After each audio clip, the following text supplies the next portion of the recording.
Well, the original concept was something really out of the blue. I'm not a barber. I've never cut a head of hair in my life.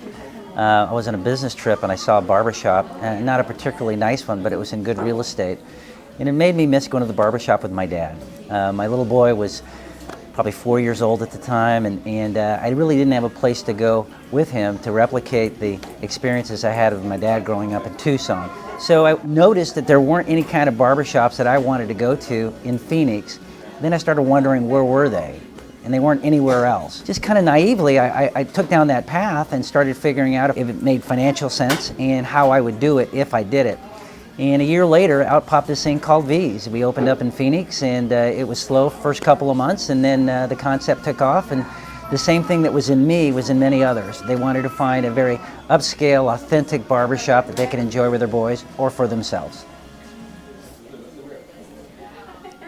Honestly, didn't know if the business would succeed or not. So I did it all myself, self-financed the first 2 shops. You know, there was nothing like it that I knew of in America, so this was a complete gamble.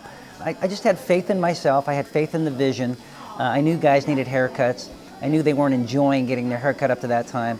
So it was just a solo effort.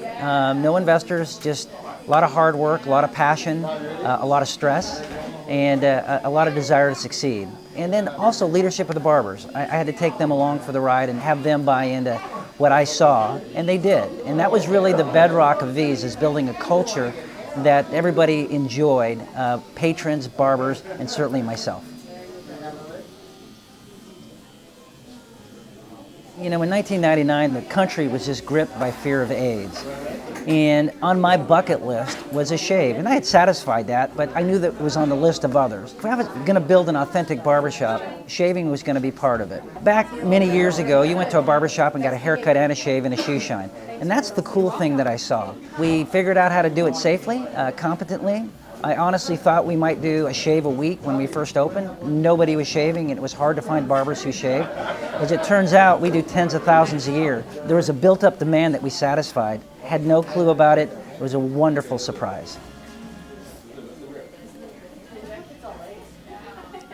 Right now we have 35 open V's and probably another 25 to go open throughout the country. My personal experience in opening the barbershop was that, like any business, it was lonely. It was a lot of stress. People fancy me as an entrepreneur, but entrepreneur is a fancy word for stress. What I did do that I think was important is I had a lot of passion for it, and I was an optimist. And I always thought tomorrow was going to be better than today. And that optimism really served me well, because it was slow in the beginning. So my experience was one from loneliness and stress to wonder, and now trying to make sure that we can deliver what we promise, and that's an authentic barbershop experience.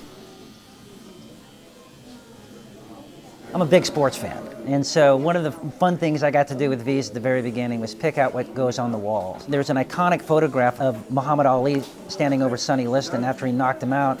I just think it's the most iconic photograph of all time in the sporting genre. And so that made it into V's. As luck would have it, Muhammad Ali became a customer of ours, so it just kind of led credence to that being the right choice.